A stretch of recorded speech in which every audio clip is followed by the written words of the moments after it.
नमस्ते मित्रों। ओम क्रिया बाबाजी नमः। ओम श्री मात्रे नमः। मित्रों, होली का दिन आ रहा है नजदीक। होली के इस पर्व पर आप सभी को हार्दिक शुभकामनाएं। बहुत लोगों ने ऐसे मैसेज और ईमेल्स किए थे कि होली के दिन में आप कोई उपाय बताइए, तो मैंने एक छोटा सा सत्संग आपके सामने रख रहा हूँ कि होली के दिन क्या करना है। सबसे पहले मैं आपको बताऊं कि होली जो होती है, इसमें नृसिंह जो अवतार हुआ था विष्णु जी का, उनके मंत्रों की जाप अधिक करना अत्यंत आवश्यक है, क्योंकि उनको नृसिंह की होली ऐसा कहा जाता है, या नृसिंह जी का वो एक दिन कहा जाता है। इसलिए अगर आपको भगवान नृसिंह जी का कोई मंत्र, अगर शाबर मंत्र मिला तो भी बहुत अच्छा है, तो उसका जाप कीजिए। होली में अक्सर हमें क्या करना चाहिए कि अलग अलग प्रकार के मंत्र हम जाप करते हैं। हमें कहते कि इस मंत्र का जाप करो होली में, उस मंत्र का होली में जाप करो।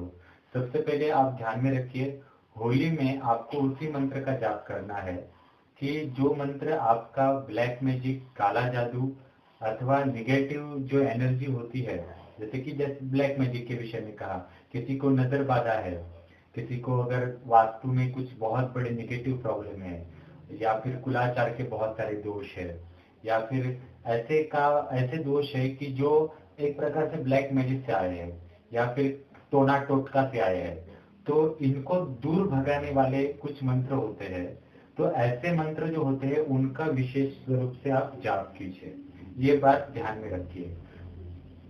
और ऐसे विषयों को काटने वाले जो मंत्र होते हैं वो सामान्य और सौम्य नहीं होते, ये तो आप समझ ही चुके होंगे। मैं यहाँ पे कोई मंत्र तो आपको नहीं दे सकता, क्योंकि मैं भी अलग विषयों में थोड़ा सा बिजी हूँ। तो आप कहीं से भी कोई अगर आपको ऐसा शाबर मंत्र मिले, विशेष रूप से अगर शाबर मंत्र मिले तो अच्छा है, क्योंकि शाबर मंत्र ज्यादा प्रभावी देते हैं, तो वो देखिए जरूर। और दसों महाविद्याओं के कुछ कहते हैं कि उनके जाप करो, तो दसों महाविद्याओं के अगर आपको जाप करने हैं तो आप काली, बगलामुखी, धूमावती, ये तीन जो देवता है, इनके संकल्प पूर्वक होली के दिन और होली के बाद कम से कम 4 से 5 दिनों तक उनके जाप संकल्प से करने चाहिए। इतने ही 3 देवियों के नाम बता सकते हैं, क्योंकि ये 3 देवियां जो है वो उग्र है, और ये काले टोना या काला जादू होते हैं, निगेटिविटी होती है, रोष होते हैं हमारे ऊपर, वो कम करने में सहायभूत होती है। उसके आगे आप उस मंत्रों का जाप मत कीजिए, क्योंकि वो उसके लिए प्रॉपर दीक्षा की बहुत जरूरत होती है। अब श्री विद्या की मंत्र के विषय में बात करते हैं। कुछ लोगों को कहा जाएगा कि श्री विद्या मंत्र का जाप होली के दिन करो, वो सिद्ध हो जाएगा। बिल्कुल नहीं मित्रों, श्री विद्या का जो मंत्र है वो 15 बीजाक्षरों वाला है, और षोडशी श्री विद्या का मंत्र है 16 तत्वों का, यानी 16 अक्षरों का है, और उसमें सारे बीजाक्षर है। उन बीजाक्षरों को डायलूट कैसे करना है, किस प्रकार से किस प्रकार को जोड़ना है, ये तो पहले आपको समझ में ही नहीं आएगा। क्योंकि दसों महाविद्याओं में क्या है कि सिर्फ श्री विद्या का मंत्र ऐसा है, उसमें देवी का नाम लिखा हुआ नहीं है, वो सिर्फ खाली 15 और 16 बीजाक्षर है, जैसे कि क, ए, ई, ल, री, इस प्रकार से।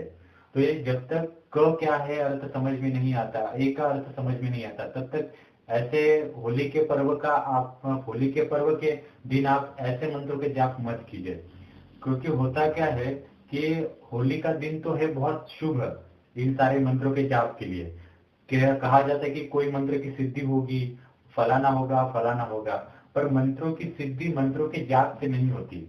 ऐसे जो बड़े बड़े मंत्र होते हैं, जैसे कि ये अभी मैं पंचदशी श्री विद्या का मंत्र बता रहा हूँ, तो उस मंत्र को श्री यंत्र को से जोड़ना पड़ता है, और वहां आपको पंचदशी जो श्री यंत्र से जोड़ने के बाद पहले तो हमारा शुद्ध संकल्प आवश्यक है, गुरु से शुद्ध संकल्प की पूर्ति करके लेनी होती है। उसके बाद श्री यंत्र का आवाहन, श्री यंत्र का पूजन, और श्री विद्या यानी पंचदशी की जो अनेक अनेक अनुचर्या और अनुचर शक्तियां होती है, उनके भैरव होते हैं, उनके गणपति होते हैं, मंत्रिणी होती है, तथा रुद्र ग्रंथि की देवता दंडनाथा होती है, तो उनको आवाहित करके उसको पहले जगाना पड़ता है, तब जाके वो पंचदशी मंत्र काम करता है। और ये एक प्रॉपर बहुत बड़ी विधि है, तो ये आज के जमाने में उतना संभव नहीं है, उसको पहले कुछ समय तक सीखना पड़ता है, तब जाके उस दिन आप कर सकते हैं। अगर आप सीधे सीधे उस दिन आप पंचदशी का जाप करके बैठोगे तो होगा कुछ नहीं, खाली आप मेंटली एक प्रकार से आप अपने आप को ही रियलाइज करोगे या अपने आप को एक प्रकार से समाधान में लाओगे। तो ऐसे समाधान का कुछ उपयोग नहीं। और दूसरी बात, होली का दिन आप ऐसी चीजों में वेस्ट मत करवाए। तो जैसे मैंने आपको कहा कि वैसे मंत्रों का जाप कीजिए। और एक इंफॉर्मेशन इसमें ऐड करूंगा कि होली के दिन नॉर्मली श्री यंत्र या अन्य यंत्र होते हैं, इनको एक प्रकार से स्थूल रूप में यानी धातु जो होते हैं अलग अलग उनको पिघला दिया जाता है, संकल्प डाला जाता है और उन धातु से मूर्ति अथवा यानी जिस देवता की हम साधना करने वाले हैं तो उसकी मूर्ति बनाई जाती है अथवा यंत्र बनाया जाता है। तो ये विधि तो बहुत बड़ा है, पर मैंने सिर्फ आपको इंफॉर्मेशन दी। होली का दिन इसके लिए होता है कि जब होली रात में जब शुरू हो जाती है तो वो रात मध्य रात्रि का दिन है, उस समय सोना चांदी और जो जो जस्त हो या फिर निकल हो या फिर पीतल हो तो तांबा हो तो एक किया जाता है उनके उनके एक पोटेंशियल में, और उन हर एक में संकल्प डाला जाता है और उनको एक करके साचे में भरकर वो त्रियंत्र बनाया जाता है। अब इसमें भी क्या है मित्रों कि त्रियंत्र के ऊपर उतना संकल्प चाहिए। त्रियंत्र तो आपको दिखने के लिए तो कुछ सोना चांदी या फिर झगमगाट ऐसा कुछ दिखेगा कि कुछ धातु का कुछ यंत्र बना हुआ है, पर इतना आसान नहीं है।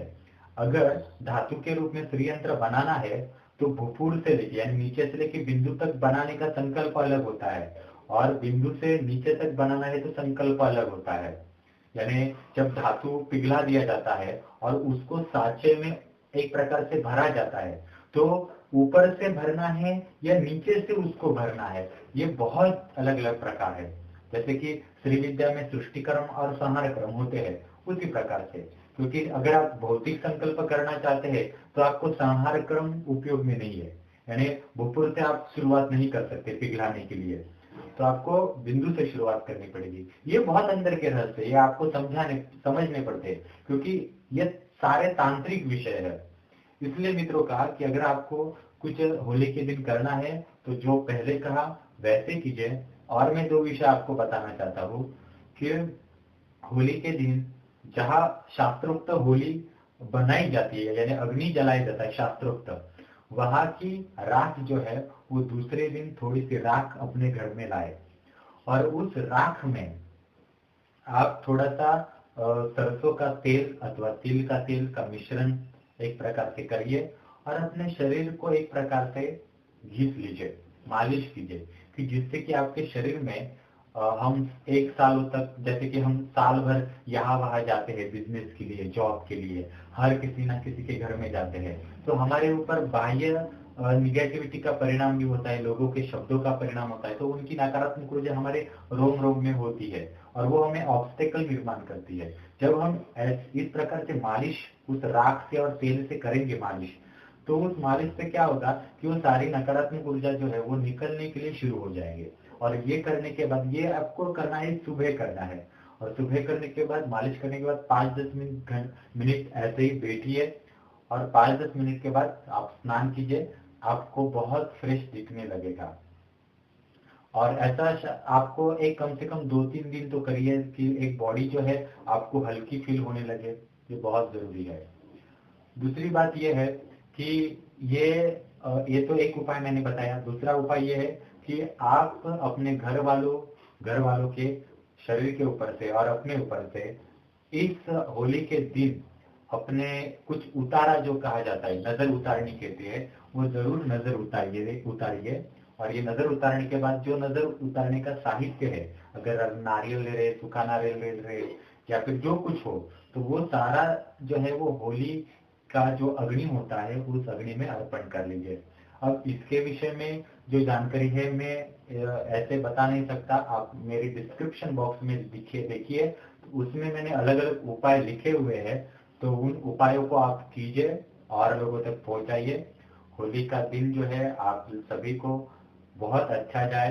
बस होली के बाद 4-5 दिनों तक ज्यादा रात के समय में चौक होता है, तिराहा, जैसे कि 3 रास्ते जहाँ मिलते हैं वो, 4 रास्ते जहाँ मिलते हैं वो, या फिर जहाँ पे निगेटिव एनर्जी वास करती है, ऐसी जगहों पे ज्यादा 3-4 दिनों तक ना रही है, अपने बालों को भी एक क्लिप लगाकर ही ज्यादातर घूमिए, क्योंकि ये 4-5 दिन होली के जो होते हैं ना, ये उसमें थोड़ा सा सृष्टि का ना एक प्रकार से ये बैलेंस होने का वो दिन होता है कि जिसमें बहुत सारी निगेटिव एनर्जी जो होती है वो बाहर फेंकी जाती है, पॉजिटिव एनर्जी जो है वो फिर से आने लगती है।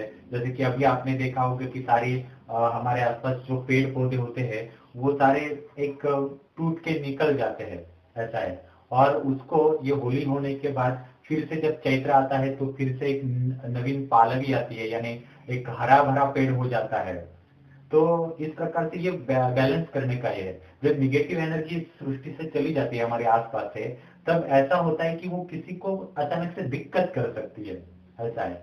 उसको शरीर को पकड़ के जा सकती है। तो अगर वो शरीर को पकड़ के चली गई, दिक्कत करके चली गई, तो आपको साल में फिर से 1 साल तक प्रॉब्लम आ सकते हैं, या वही प्रॉब्लम बार बार आ जाता है। जैसे कि हम कभी कभी देखते हैं ना कि कोई व्यक्ति होता है कि उसका एक्सीडेंट या उसके साथ कोई बुरी चीज अगर होली के दिन में हो चुकी है, तो हर साल उसको उसी समय में, होली के दिन के समय में अथवा उसी तारीख को, या होली के जब समय चलता है उसी 2-4 दिन आगे पीछे कुछ ना कुछ निगेटिव प्रॉब्लम वही सेम सोच से होता है। इसलिए कहा कि आप कभी कोई भी, नॉर्मली मैं महिलाओं को भी कह रहा हूँ और जो छोटे बच्चे होते हैं उनको भी कह रहा हूँ कि शाम के वक्त जब अंधेरा होता है तब अनावश्यक घूमिए मत, बालों को क्लिप लगाइए। जिनके पुरुषों के भी कुछ लोगों के लंबे बाल होते हैं तो उन अपने चोटी को भी एक प्रकार से गांठ बांध दीजिए और अपनी खुद की रक्षा कीजिए। अगर आप अपने आप, कुछ रिलेटिव ऐसे होते हैं कि जो निगेटिव होते हैं आपके बारे में सोचने वाले, हमारे आसपास जो नेबर होते हैं वो आपके बारे में कुछ निगेटिव सोचने वाले होते हैं। कुछ लोग होते हैं जो किया कराया करने वाले होते हैं और आपको उनका नाम पता है। तो ये होली के 4-5 दिन ऐसे लोगों से बात करना बंद कर लीजिए, उनके घर मत जाइए, ऐसे लोगों के घर जाकर खाना पीना, पानी पीना ऐसा बिल्कुल मत कीजिए। ये बात आप थोड़े से ध्यान में रखिए। और मैं इतना ही आपको कहना चाहूंगा मित्रों, ये जो आज का सत्संग है ये और लोगों तक पहुंचाइए। हमारा यूट्यूब चैनल शेयर कीजिए, सब्सक्राइब कीजिए। और हम चैत्र नवरात्रि के अवसर पर इन 20 तारीख से एक सिद्ध कुंजिका और नवारण मंत्र जो होता है उसका ऑनलाइन कोर्स आपके सामने ला रहे हैं। और ये कोर्स भारतवर्ष में पहला ऐसा कोर्स है जहां हम नवारण मंत्र की देवता चामुंडा देवी, इसका अभिषेक किस प्रकार से होता है और उससे आप उसकी सिद्धि प्राप्त कर सकते, कैसे कर सकते, उसका अनुभव किस प्रकार से कर सकते हैं, अपनी कुंडलिनी को एक प्रकार से उसको किस प्रकार से जोड़ सकते हैं, आप अपनी कुल देवी की जो रुष्टता है उसको किस प्रकार से दूर कर सकते हैं। ये पूरे विधि विधान से हम मंडल पूजन के साथ ये कोर्स ऑनलाइन रूप में हम आपके सामने ला रहे हैं। 20 मार्च को ये आपके सामने रखा जाएगा। हमारे ब्लॉग के ऊपर से आपको ये सब समझ में आ जाएगा।